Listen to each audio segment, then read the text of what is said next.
Hi everyone, my name is Richard. Today is the 25th of August 2024 and I'll be going over my weekly option chain analysis for Tesla for the upcoming expiry on the 30th. Now let me zoom in here.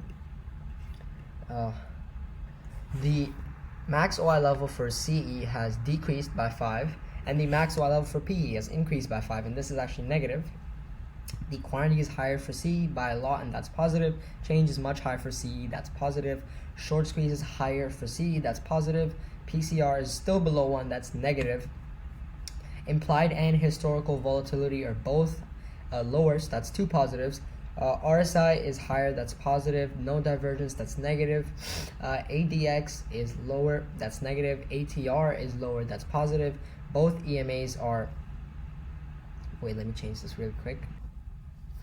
Yeah, seems not all the values are back. VWAP is higher, that's positive. Pivot point is higher, that's positive. Candlestick is neutral, so that's neutral. Well, the candlestick is bullish, but its implication is neutral. The support is 195. Previous week's support was 200. The resistance is 225. Let me fix this.